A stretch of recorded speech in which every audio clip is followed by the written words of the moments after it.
Hello and welcome everybody to today's event, Upholding the Law, how Santa Barbara Police Department responded to a public records request for social media. My name is Morgan Wright. I'm a senior fellow here for emergency management. I'm also a former state trooper, cop, and a recovering national media analyst on cybercrime and cyber terrorism. But today I'm excited to serve as a moderator for today's event and just want to say thank you everybody for joining us. This is going to be fun. We've had a lot of good discussion in the pre-call. I know you guys are going to enjoy this. Now, before we begin, just a couple of brief housekeeping notes. So a recording of this presentation will be emailed to everybody within 48 hours. Now, you can use this for your reference, and we encourage you to pass it along to the people who could not be on the call today. Now, this webcast is designed to be interactive, so you'll hear us talking about, hey, make sure you participate in the Q&A. You can ask questions at any time. You'll see a Q&A box in the bottom left hand of the presentation panel. Now, please send in your questions as they come up through the presentations. Our speakers will address as many of these questions as we can during the Q&A portion of the webinar today. Now, if you'd like to download a PDF of the slides for later, you can do so by clicking on the Webinar Resources widget at the bottom of your console. And also during today's webinar, you'll be able to connect with your peers via LinkedIn, Twitter, Facebook. Use hashtag EMLive to connect with your peers. I've already fired off the first tweet, so you guys pile on out there, and let's get some good discussion going on this. At this time, we also recommend that you disable your pop-up blockers, and if you are experiencing any media issues or any other problems, please visit our webcast help guide by clicking on the Help button at the bottom of the console. So joining me today to discuss this very timely topic, notice it timely, when we get done here today, Sergeant Riley Harwood will be conducting a press conference on a gun buyback program where I'm sure the use of ArchiveSocial is going to be needed. We're also going to be joined by Anil Chawla, the founder and chief executive officer for ArchiveSocial. So what we're going to do here today is I'm going to give you a quick state of the state, what's going on out there. Sergeant Harwood's going to give you a presentation on what Santa Barbara is doing, and then we'll follow up with Anil Chawla, including a live presentation. Then we'll finish with some Q&A. So let's get started here today. This is really what this is all about, folks. This is about ones and zeros, bits and bytes. So this is actually my name in binary, Morgan Wright. It's easier to write it out than spell it in binary, but this is what it ultimately boils down to. Can you find all the bits and bytes, all the digits that you need to respond to a public records request? So first of all, let me welcome you to Santa Barbara. One of the things you'll see there, these are real pictures. I verified this with Sergeant Harwood. In fact, it's our understanding that Sergeant Harwood did audition for a leading role on the drama Santa Barbara, but considering he's got a press conference coming up with the gun buyback program, he's got enough drama in his life. But if you take a look at the beautiful missions they have out there, it's also called the version, this is their version of the French Riviera. But guess what, guys? It's being overwhelmed and inundated by tweets and Facebook posts and everything else. So what we're going to do here today is help you kind of navigate these things. So three things I want to talk to you about. First of all, the social media recon, what's going on out there. Second thing, we'll talk about bits, bytes, and barristers, some of the legal traps you may fall into. And the third one is, can you tame the beast on doing something like this? Let's talk about the social media recon first, and let's see kind of what's out there. So we see things like, it's kind of like herding cats, right? I mean, there's so much stuff going on, so many different platforms. In fact, it almost seems like it's mission impossible for you guys to be able to handle all of these things. And what complicates that? Well, look, just recently Apple announced 75 million iPhones were sold. Now you've got the new iPhone 6, 6 Plus, you've got the watch. Folks, so many things out there. And what's happened now is we're transitioning now to a society of on-demand because they have access on demand all the time. They're expecting responses that way. So let's talk for a minute now about the legal issues, though, because as with any technology, there will always be some policy, some precedent, some things that happen. So let's talk about the first thing. These are real headlines that I ripped from the headlines, kind of like Law and Order. So, they talk about now, is social speech protected? They say even if it enrages your boss, it is. The National Labor Relations Board didn't quite have that much sympathy for a reporter at the Arizona Daily Star who basically tweeted something about, no overnight homicides? You're slacking, Tucson. They said that kind of crossed the line. A lot of social media stuff there. Here's another one, kind of unique, but a man with a fake Twitter account, mayor Twitter account, sues the Peoria, Illinois police and mayor over a real police raid based on his account that he was using that was basically a parody account. But what's the other thing that happens? This is kind of the precursor to what happens.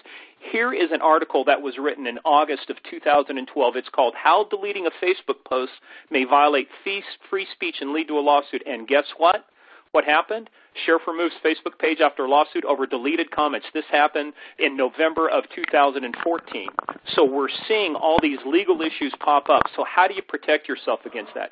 Well, the real question is, a lot of people want to know is, can you tame the beast? Of course, we're talking about the Internet. You always have to have some Internet meme. So Grumpy Cat says no, probably can't tame the beast. However, we disagree, and I think you guys will agree with this once you see these great presentations. So just random password security tip of the day. We did a random password hack. We did get Forrest Gump's password. Of course, you guys can guess what that is. It's 1Forrest1. Yeah, I know.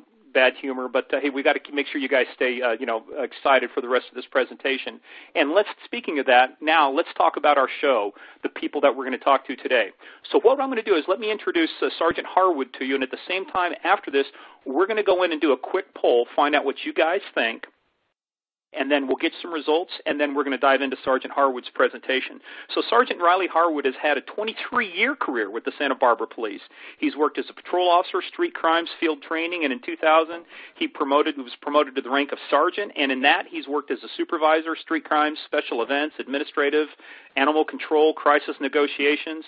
This guy has done just a little bit of everything, good, solid background, and you'll see that when he talks about what they're handling now, especially with this gun buyback program coming up. So he has a bachelor's degree in political science from the University of California at Santa Barbara, naturally, and he's been recognized by the Commission on Police Officer Standards and Training as a subject matter expert on the topic of policing the homeless. They've actually won awards for their Citizen of the Year Award, and he's received the Mental Health Association's Annual Award, and twice received the Optimus International Law Enforcement Award. So you guys are in for a treat to hear Sergeant Harwood. Before we introduce him and get him started, let's take a quick poll, have you guys take a look at this, give us your answers back. So which of the following challenges has your agency faced with social media? Have you had issues with establishing a social media policy? Have you had problems moderating problematic or irrelevant comments? We know that never happens, right? Producing records for public records and or discovery, or maintaining an active presence. So look through those things. Just pop your answer in there real quick. Let's see what the results say. Wow. Biggest things look like establishing a social media policy, and then this is the one that you guys, I think, are going to see a lot of value in, how to moderate problematic or irrelevant comments. So I think that's a real good lead-in. So Sergeant Harwood, the floor is yours. Take over, sir. Thank you, Morgan, and good morning or good afternoon, everyone. It's glad to be here. I just wanted to share a little bit about our experience with social media, Facebook in particular, because I think our experience here in Santa Barbara is probably similar to that of a lot of people out there. And then also I want to talk about a really timely Public Records Act request that we received, where I found it very beneficial for us to have had ArchiveSocial. So Santa Barbara is a medium-sized city, and our department, the various departments within the city have kind of been breaking into the use of social media on their own. So there's not a lot of centralized direction from City Hall with regard to different departments and how they've been using things like Facebook. In addition to Facebook, I use, as the public information officer at the police department, I use some other outlets like Nixle and Nextdoor. But we do a lot of our community relations stuff via Facebook. And by and large, it's been a very positive experience for us. Many of the people that follow us on Facebook seem to be pretty pro-police, and typically when we get critical comments on there, our audience tends to be somewhat self-policing. So we find that it's a pretty good community relations resource for us. However, given that we are a police department, and unlike most of the other city departments, what we do drives a lot of news coverage that police activity does. What we do is adversarial at times and sometimes controversial. And then, of course, there are just some folks in the community that don't care for us and in the media that don't care for us and look for opportunities to paint us in a bad light. And occasionally things happen, and they generate feedback on Facebook and other social media that we use, and sometimes it's very important for us to maintain a record of that. Sometimes because we're investigating complaints, other times because we want to hang on to it for liability issues, that kind of thing.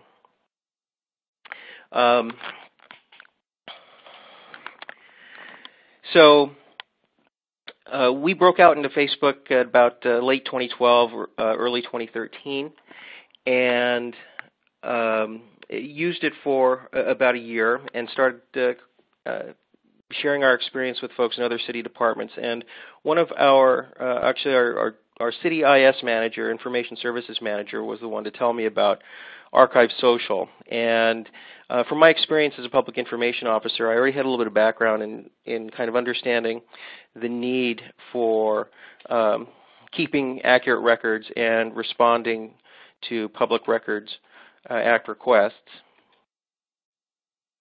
And he told me about this free trial that was available.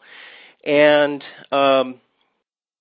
it was something that I tried discussing with that seemed intriguing to me, and that one of the questions was, well, if we move forward with some archiving service for our social media, who's going to pay for it? And so that was something that was considered by folks in various departments and in City Hall, and unfortunately, none of my counterparts really saw the need to move forward with an archiving service. And I think the reason for that is because, they, not being the police department, don't deal with the volume of Public Records Act requests that we deal with.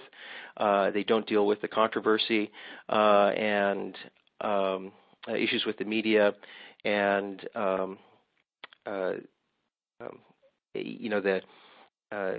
the criticism that we often deal with. So I found it was important, and ultimately when they rejected my request to help fund some kind of social media archiving, I decided to do it out of my own budget. But prior to that, I went ahead and logged on to do the free sample that was available, a free 1-month sample for ArchiveSocial.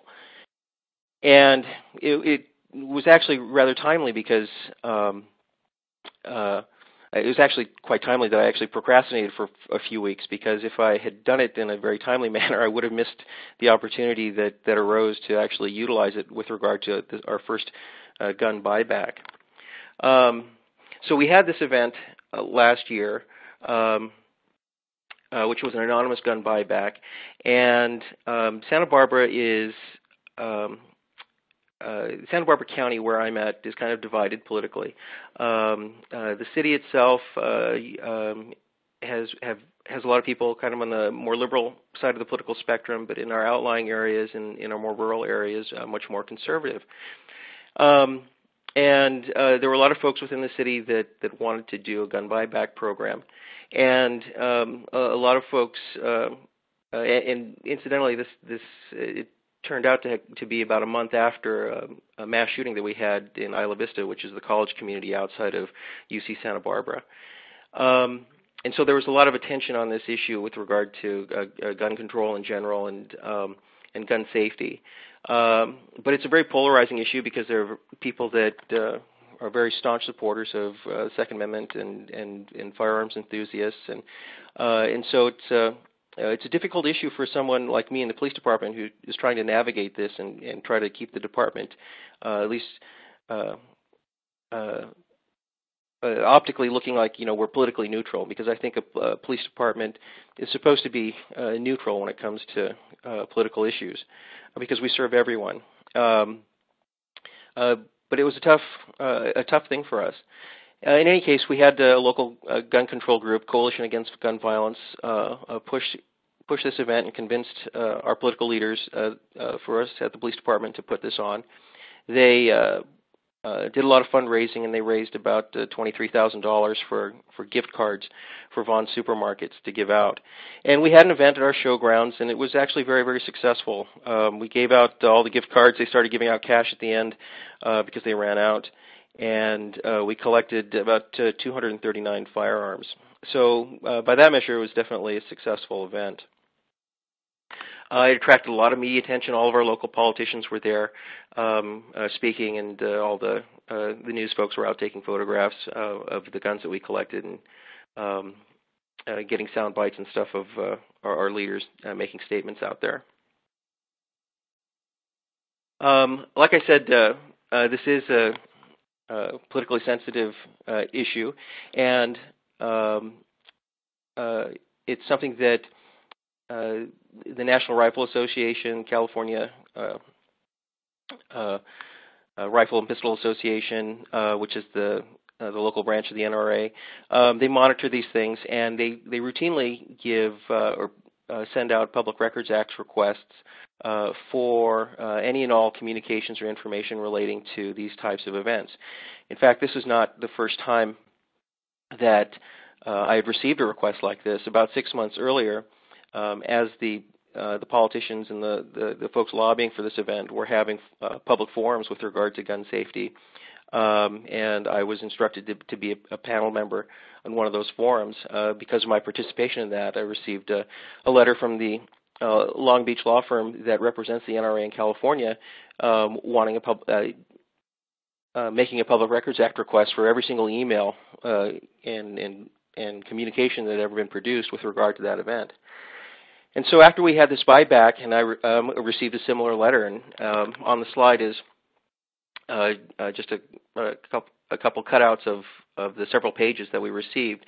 But most significant is what I have circled there, and it's part of the list of things that they were requesting, and the kind of the catch-all was any and all writings of which constitute, refer, or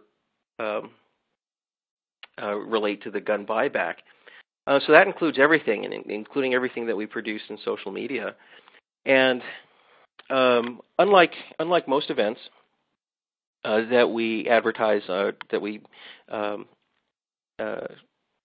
put out on Facebook, you know, an event or an issue might generate one post, a photograph, and that might generate a thread of comments.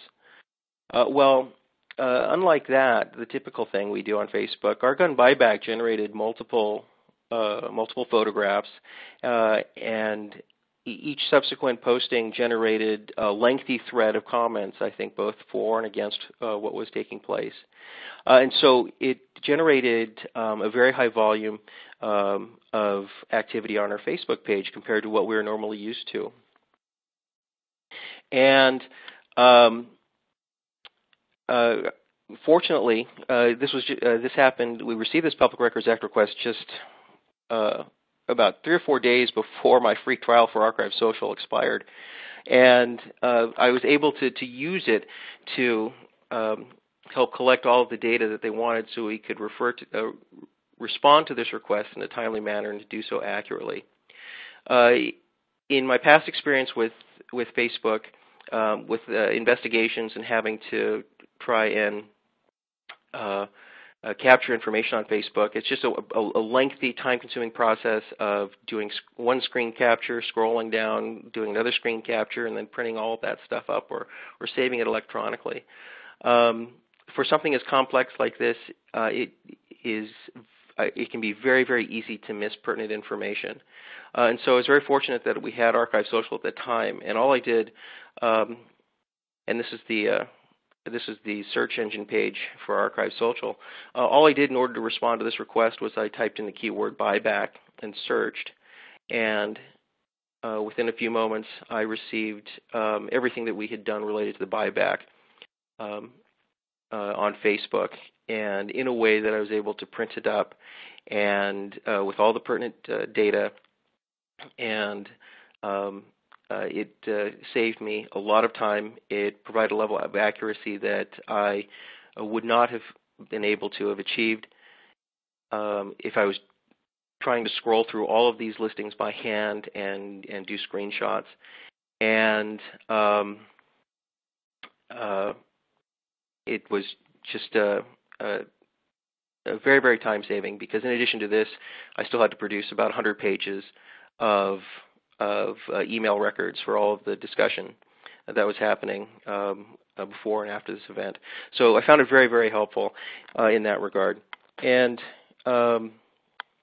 Unfortunately, we're still the only department in the city that is currently archiving our social media stuff, but I think slowly my counterparts at City Hall are kind of changing their mindset as a result of our experience and other things that have subsequently happened involving social media.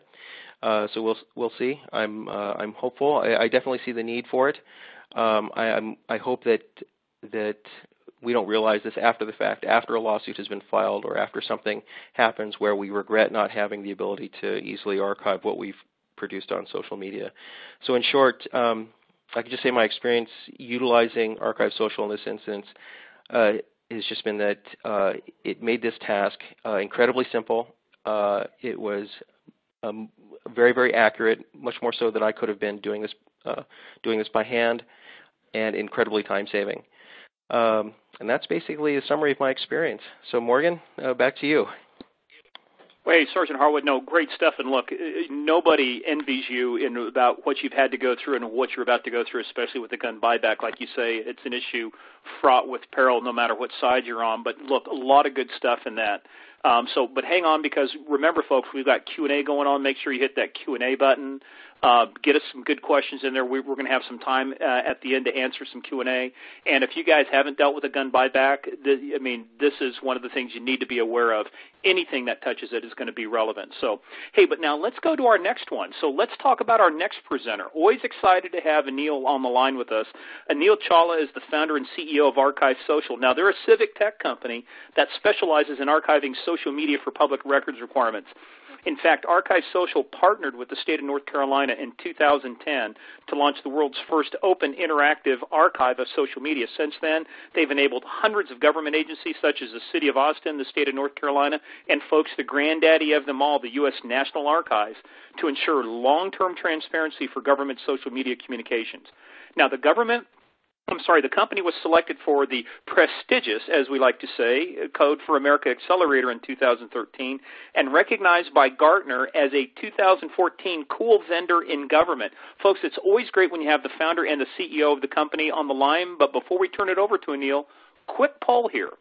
So let's find out from everybody that's on the line here. What is your opinion on social media as a public record? Do you think it is definitely a public record by law? Do you think it might be a record, but your activity isn't worth retaining? Do you feel strongly that it's not a public record, or you're not sure, or you don't know? So let's pick one of those things, and let's see what survey says. Survey says, wow, 100% of you say it's definitely a public record by law. So you guys were already set up for this, well primed for this. So Anil, I think this is going to be something good for you to address for everybody. The floor is yours, sir. Well, thank you, Morgan. That's absolutely what I love to see, 100% return on that first answer. I also want to thank you, Sergeant Harwood, for your participation in the webinar today, sharing your story with folks across the country. I think what's really compelling about the story that Sergeant Harwood just shared with us is how it took one person realizing a need, being proactive, despite the objections that he was getting in his organization, despite the friction, taking action to be proactive to fulfill California's public records requirements and protect the agency really paid out. We see a lot of departments across the country, particularly law enforcement departments, that are encountering similar types of requests and situations around social media, and they're unfortunately having to shut down. They're getting that request saying, okay, Facebook's too scary, too risky, shutting it down. And you can see how with Sergeant Harwood's story, being proactive allow the agencies to not only weather the storm, produce the records during that records request, but also continue on with business as usual. And I think that's really the state of government, is that litigation is going to happen, public records requests are going to happen. And so it's really up to us to be prepared so that we can continue to serve our citizens and be able to support whatever the city programs are. So really, again, thank you for sharing your story.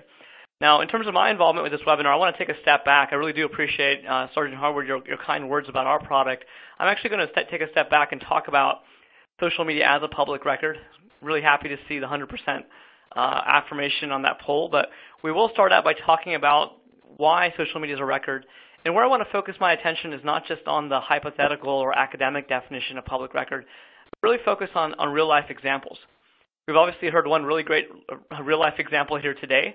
I have several more, and I want to touch on those to really talk about why social media is something your agency needs to be thinking about as a long-term record, and what you can do to start treating that information as important such that when a situation arises, you're ready.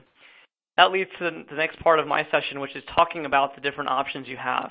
Again, we are an archiving vendor, but what I'd like to share with you today are 5 different options for how you as an agency can protect yourself in terms of record keeping, starting with the most basic, moving on to more sophisticated options. Time permitting, I do want to give you a live demonstration. We saw some screenshots there of the Santa Barbara PD archive. I'd like to actually show you how we run that search, how you can search for that phrase buyback, find the results, how you can work with it. So you have an idea how, if you were equipped with some kind of archive, how easy it would be for you to facilitate a records request. And then, of course, throughout this presentation, we have the Q&A window available to you, so please do share your questions. So to jump right in, we started off with that poll question about social media, whether or not it's a public record.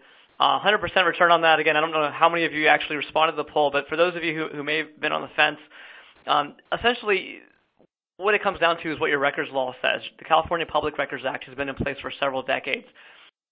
It has not been updated, to our knowledge, to specifically include the word social media, but it does not need to be. The way the Public Records Act was written a long time ago was in a very forward-thinking, future-proof fashion, and includes the phrase regardless of physical form. Now, this phrase, regardless of physical form, is a phrase that we see in virtually every public records law in the country. And basically what it's saying is that it's the content of what you're communicating that matters. If you're a law enforcement agency and you receive a crime tip, if you receive that crime tip on a piece of paper, in an email, or a Twitter direct message, it's all the same. The content of that crime tip is what's important. The physical form doesn't really matter, and it's a record. Now, that's what the law intent is. That's how it's written. And what we've seen across the country in states like Florida, Washington, Ohio, North Carolina, Virginia, and in California is that authorities such as the Secretary of State's office, attorney generals, records management authorities are coming out and saying, yes, absolutely, this does apply to social media. In fact, if you look, do a quick Google search in the state of California, there's a phrase that you can search for that basically says social media sites are subject to the California Public Records Act. If you put that phrase into Google, you'll actually find that a few dozen cities and counties have social media policies that show up with that phrase. So what I believe happened here is that some attorneys in California recognized this need, got together, had the knowledge sharing that should happen in government, worked together on having a consistent social media policy. And so we're seeing that phrase in social media policies across the state. Really great thing to see. The challenge, of course, is understanding when social media is a record and then how you're going to retain it. So that's really what I want to address first is when does social media constitute a really important record? And we already heard a situation here with Santa Barbara PD running this gun buyback program, information about a city program. There's a tremendous amount of conversation and commentary happening there. And ultimately the NRA asked for it, and it certainly fell under the definition of that public records request.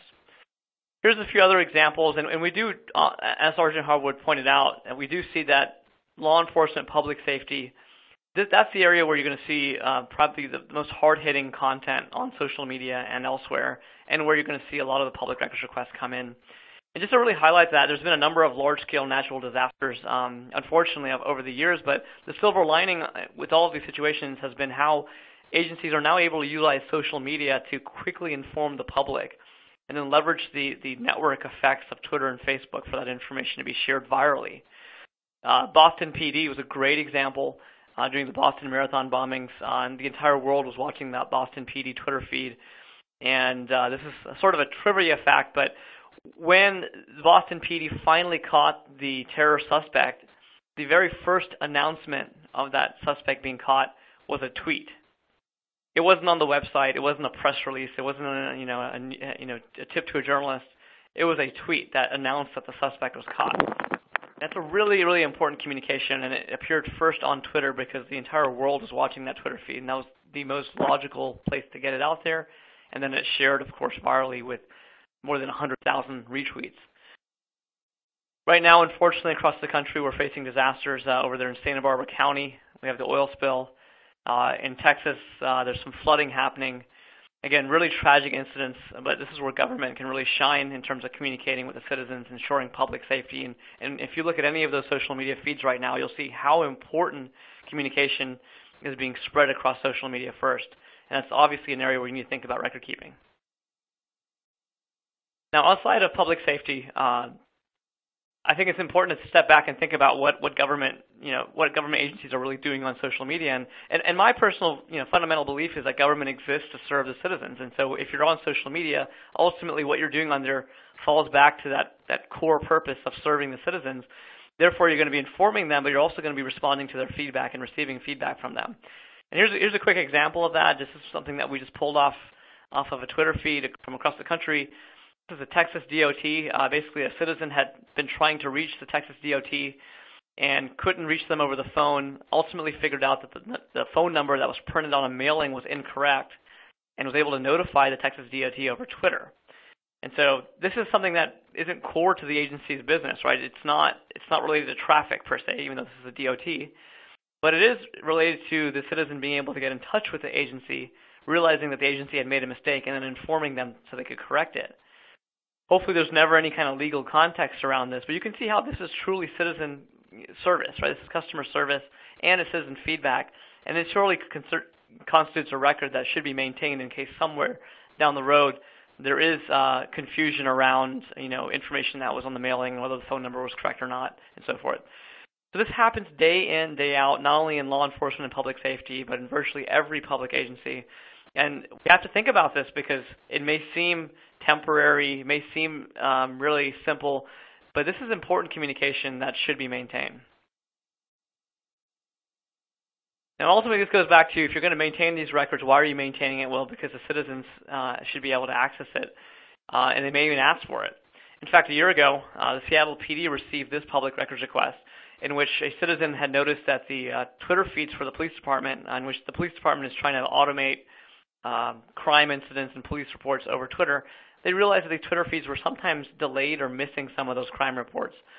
And so they contacted the Seattle PD over Twitter asking about it, and then a few tweets in said, you know what, I just want the archives of all of your Twitter feeds.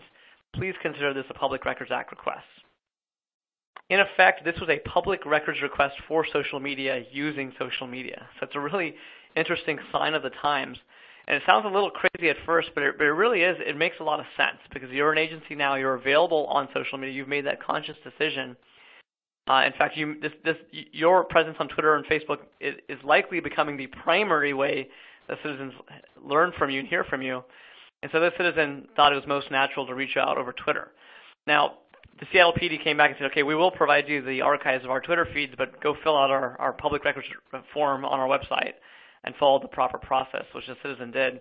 And then the PD came back with, I think, is a standard response and says, give us 3 weeks to process this request. With Seattle PD being such a prominent agency, they're dealing with a tremendous volume of public records requests, but 3 weeks is also a really long time. So the question is, how are you able to respond to this more efficiently so that it just doesn't bog you down and you're really able to focus on the things that matter most to you? And then this is kind of a very specific example, almost a perfect example of the need to archive social media and the fact that social media is a public record. But what's a little less obvious is how a lot of other things that you're doing on social media are falling under public records requests that you're probably receiving today. In fact, we saw this with the Santa Barbara PD example and Sergeant Harwood's presentation, where the NRA didn't necessarily say, hey, I want this Twitter feed and I want this Facebook page. They said, we want all the communications related to your gun buyback program. Well, we're seeing this across the country. Any and all documents that relate to you, all reports of the incident, all notifications of the street closure, all emails and communications. These are the phrases that we see time and time again in public records requests. And because social media is so valuable these days in terms of getting information out, it's more likely than not that your social media is falling under these kinds of requests. And so you really should be thinking about including your social media in response to these requests. So hopefully that makes the case to you that, perhaps even more to a degree than many people realize, perhaps before seeing these examples, that social media is creating records that are important to keep and that people are asking for this information. But how are they asking this for information, and when does this really come up? So let's take a look at a few legal case studies here. The first is something that we saw in the national media that's actually happened in 2012, and actually doesn't relate to public records at all. It's just related to use of social media and how you manage your presence. The city of Honolulu Police Department was actually had a Facebook page, they still do, in which again, a pro-gun group, an advocacy group was posting commentary with their political belief. And the PD felt like those postings were not necessarily always relevant to the conversation, and so they began deleting the comments, and ultimately even banned one of the posters that kept posting. And those folks turned around and they actually filed a lawsuit alleging First Amendment freedom of speech, saying that we're allowed to post our opinion on things, and whatever we posted needs to be reinstated on Facebook. Now, this lawsuit was really the first of its kind, and it gets to the heart of comment moderation in terms of what agencies can do to moderate the third-party citizen postings on social media. At ArchiveSocial, we're not your attorney, but we certainly believe in government agencies having the right to moderate content. The key is to have a clear social media policy and be very, very cautious about how you implement it and very clear about how you implement it. And so we have a social media policy template that I'd be happy to share with you folks if interested. But basically, one part of this is having a clear policy and then being very strict about how you implement it. But the other part of it is just the fact that a lawsuit happened. You're on social media. Someone didn't agree with the actions you took. They filed a lawsuit.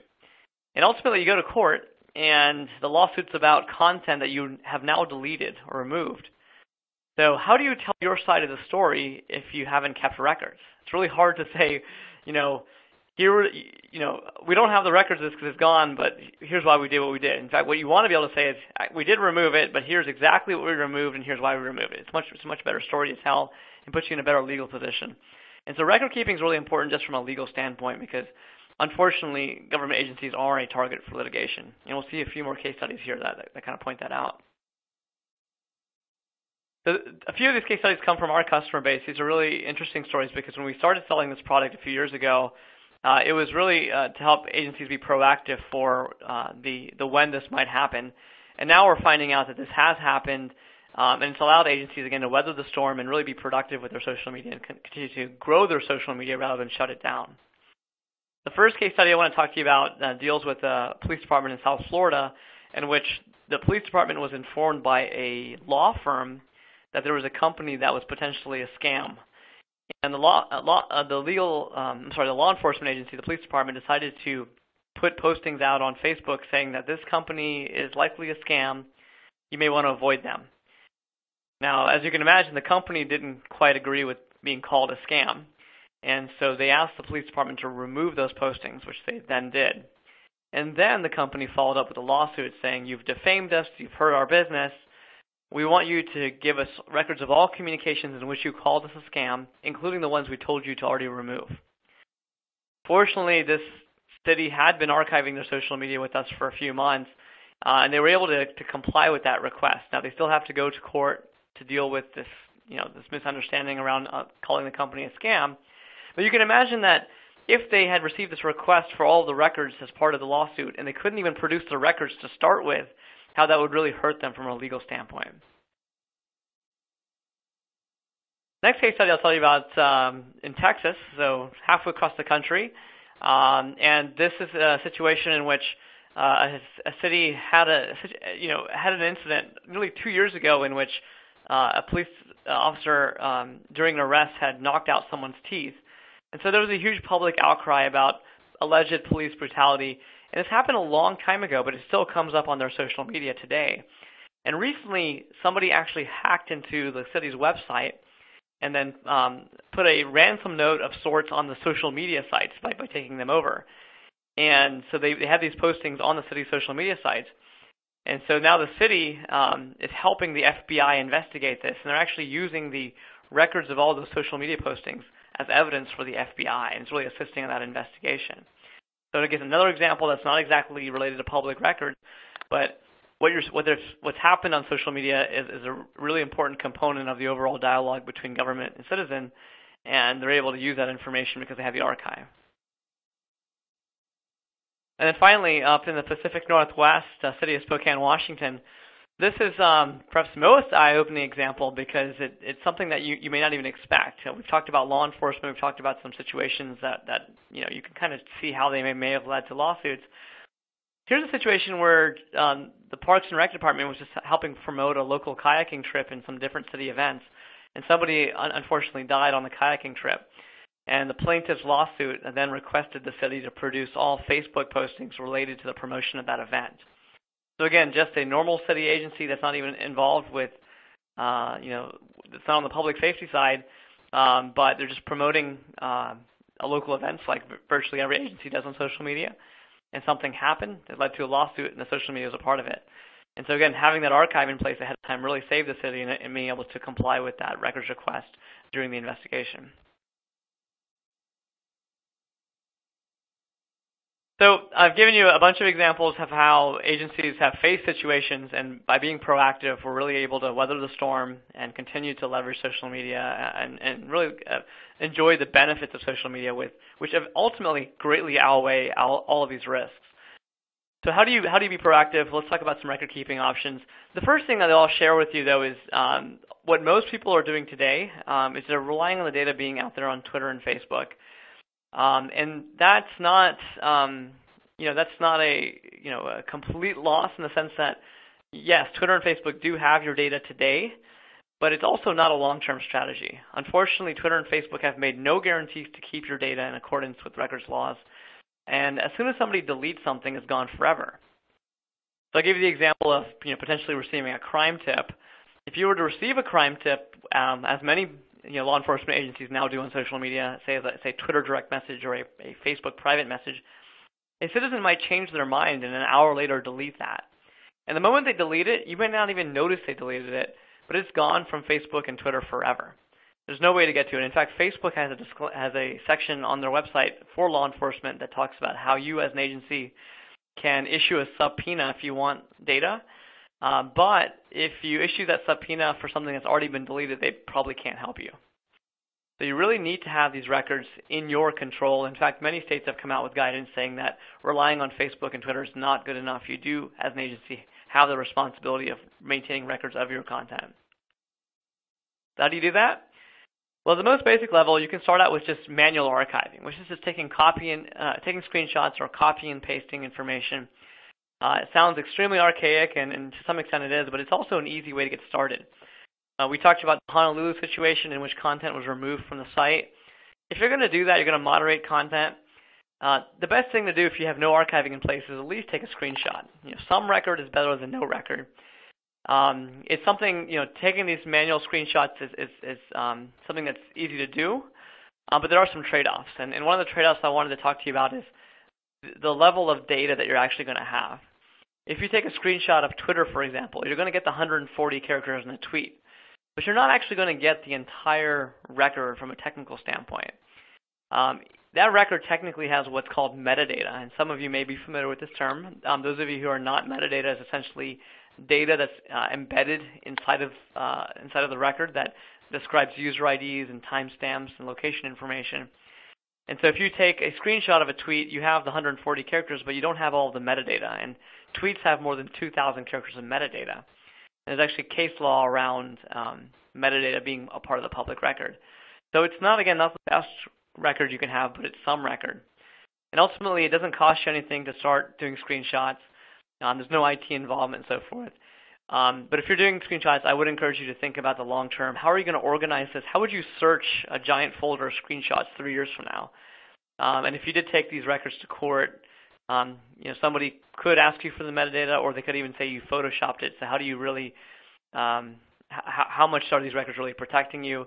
They're not the best, but they're a stopgap. Much better solution is to employ some kind of automated backup or archiving.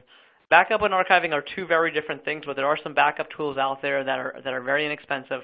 Backup is basically keeping a very simple copy. So there are tools like Backupify and SocialSafe that are available that were designed for consumers, but many government agencies have experimented with them. This is a screenshot of Backupify. Again, it's a very basic copy. This is a Facebook wall, so you can't really piece it back together as easily as you might like. So these comments and status updates, these are conversations, but you really can't tell that from this. But it is a backup of your data that is better than nothing.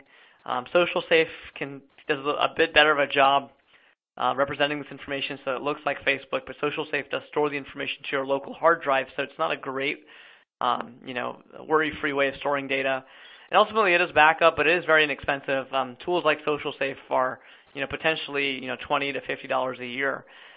And so it's a great way to start if you have very little budget. Again, I think of these tools as a stopgap because they're not designed for government record keeping, but they do have the data for you.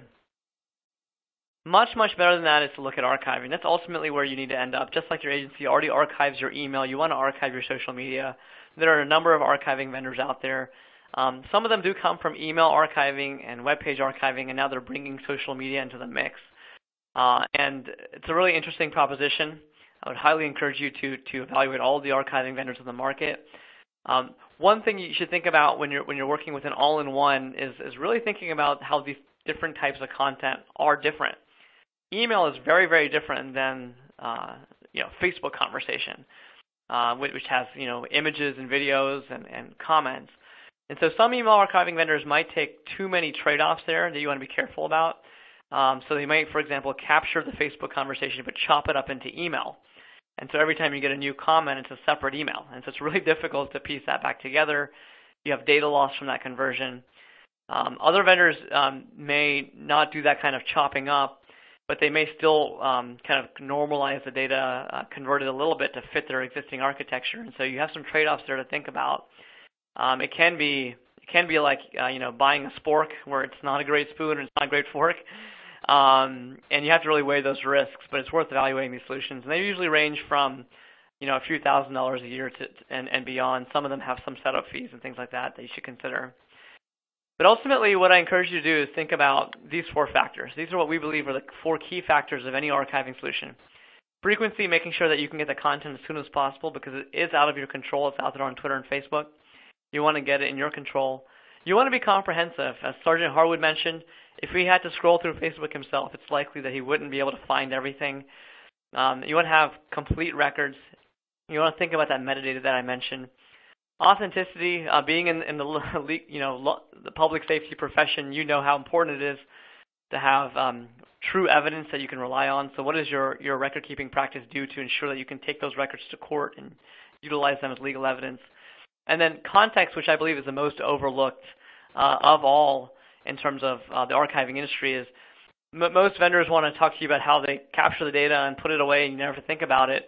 I encourage you to focus more on the other side of it, which is how are you going to produce it? How are you going to make sense of it? If you've got a Facebook conversation that had 100 comments on it 4 years ago, how are you going to piece that back together?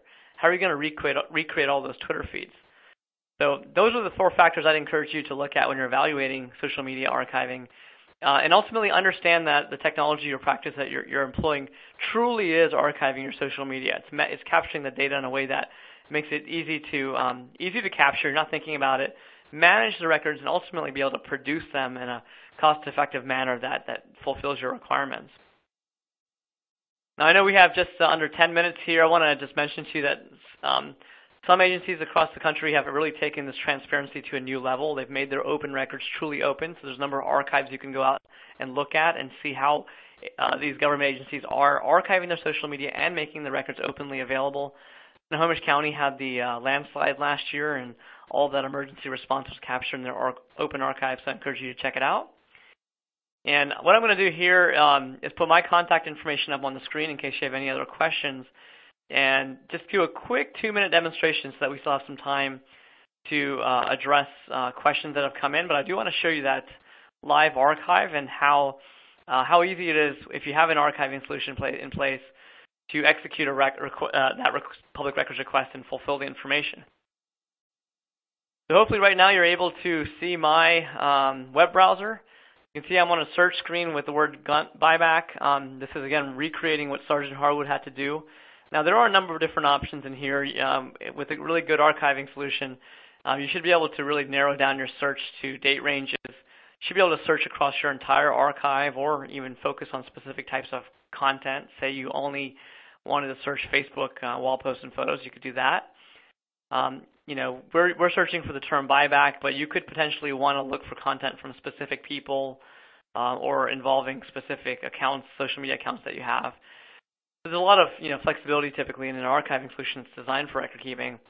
But in this case, we'll do that simple search for buyback, and you'll see out of the thousands of records that Santa Barbara PD has captured, we can bring up the relevant content. And what I want to highlight here are those issues of authenticity and context. And right away, we have context. So you can see that these are individual comments and posts. And social media being a conversation, it's really hard to just look at one comment and understand what it's really about. You can see Robbie right here has an opinion about this, a strong opinion on this topic. And you want to maybe bring this up and figure out, well, what was he talking about? What was he responding to? Well, in an archiving solution that truly thinks about context and helps you with context, you should be able to recreate that conversation. Be able to bring up the original post with the photo in it, with the full resolution photo, be able to see all the comments there, replay that conversation thread, see exactly what that comment was about. In addition to that, I talked to you about metadata. This is kind of falling off the screen a little bit, but being able to look at, on a given post, being able to access all that metadata that I showed you in that screenshot. You can see this comment has metadata. Being able to get this authentic information.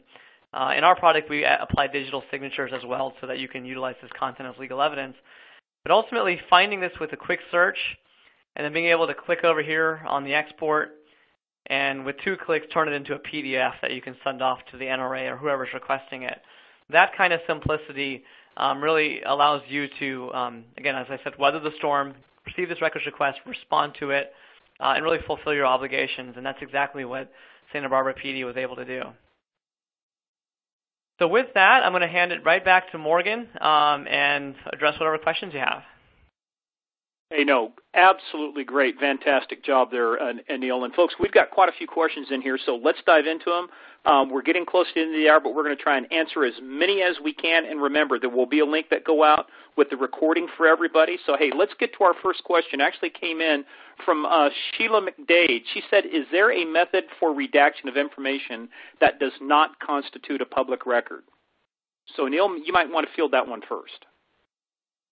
Jill, that's a really great question. And so in terms of our product today, in Sergeant Harwood's shoes, I just showed you how we did that search, how you could access information. You could turn it to a PDF, and typically what our customers would do is turn it into that PDF and then redact on the PDF just like you typically redact information in the PDF before you were to send it on. That makes it really easy. Okay, no, great. And this actually, Sergeant Harwood, this is a good question for you. We got one from Catherine Painter saying, who should leave archiving efforts for an organization? IT, legal, communications like the PIO, shared responsibility, or led by one department? How did you guys approach that issue real quick of deciding who was going to lead your efforts? Most agencies, most police agencies have someone that's designated as your custodian of records. So ultimately, that's the person, because that's his or her name is going to be on the letter that goes out to the people making the request. But as far as who actually does the digging, it really doesn't matter as long as you don't have too many cooks in the kitchen, so to speak. Because when you have too many people accessing it, that's where you find mistakes happening. Right. No, and good point, too. I mean, the thing is, at the end of the day, you want to make sure you've got a plan, communicate the plan, and everybody understands what the plan is. So, hey, we have another question here, too. Neil, this one's going to be in your ballpark from Eric Duvin. He says, under the various ArchiveSocial plans, what does new record /month entail? Is one post a record, or would each comment to a post comprise a record? Eric, thank you so much for the question. So because we sell a transparency product, we have all of our pricing out there transparently.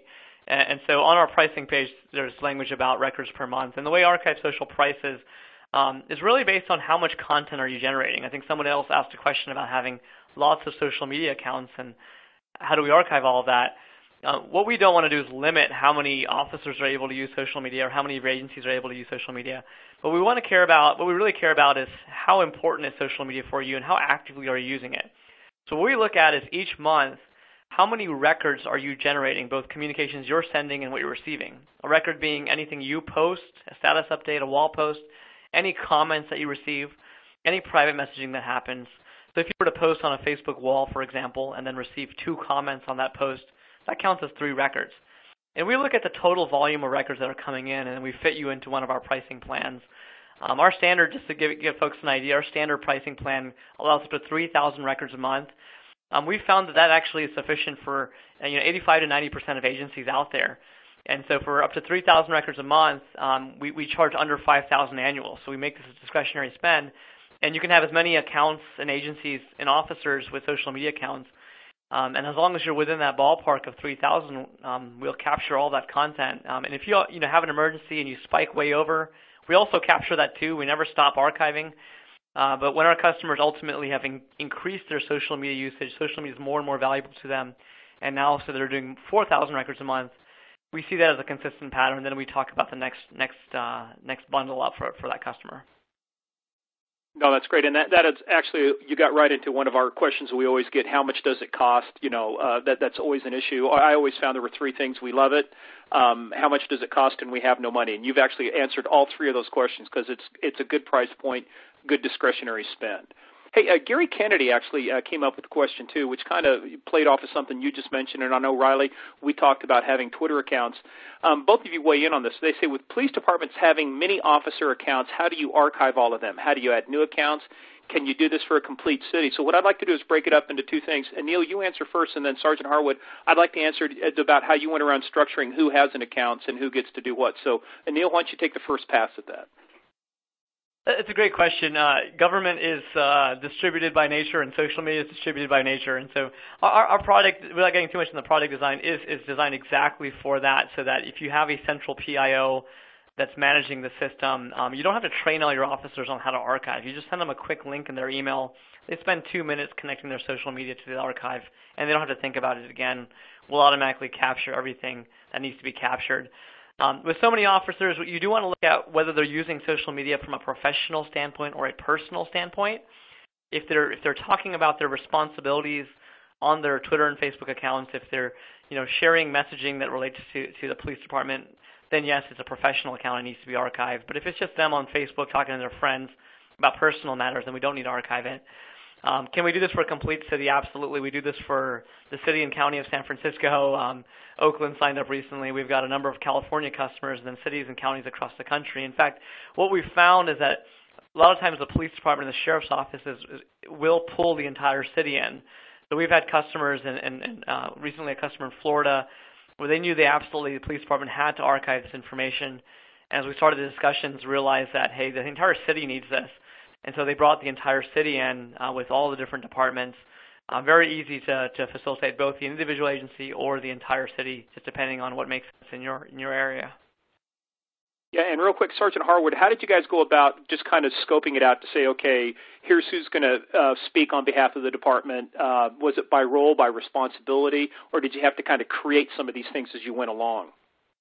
We through Cal Chiefs, we did a poll of law enforcement agencies throughout California about their experiences, and the feedback that we got was that the best practice was to have a handful of people being responsible for social media at a department.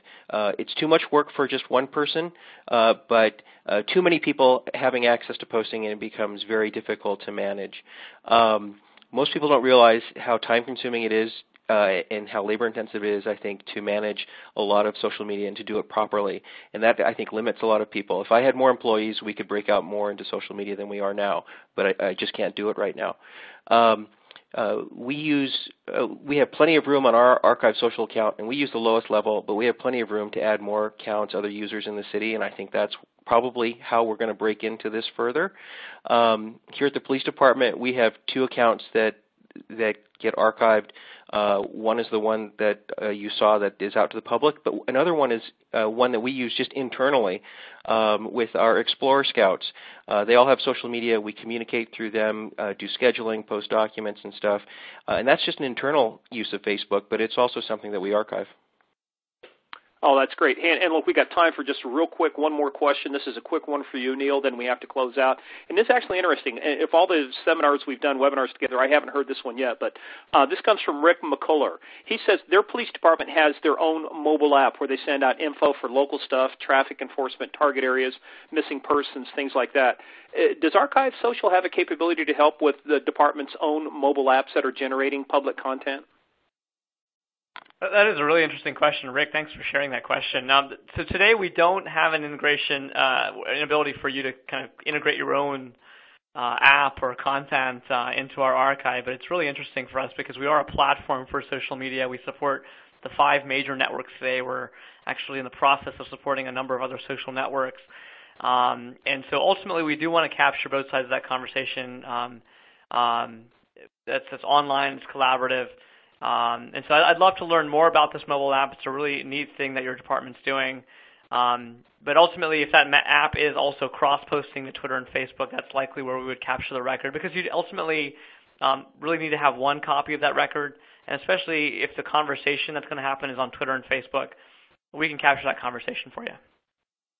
No, that's great. And guys, we've got so much more to cover, but we want to be respectful of your time.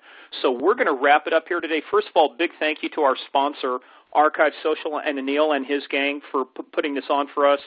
We're very appreciative of it. Many of you, again, have been asking about copies of today's presentation. Within the next 48 hours, Emergency Management will provide all attendees with the link to the recording for your reference or to share with colleagues, as well as we had a couple requests, Anil, people asking about the link to your social media template. We understand now that that will also go out in the email. So, hey, make sure, everybody, that you follow that stuff. And a big thank you again also to Sergeant Riley Harwood with Santa Barbara PD. We know you've got some fun coming up here on your press conference coming up on the gun buyback. So we'll put ArchiveSocial to the test. And again, Anil, thank you as well, and ArchiveSocial for sponsoring this. And everybody, thank you again for taking an hour out of your day. And we look forward to seeing you on another emergency management webinar. Thanks, everybody. Have a great afternoon.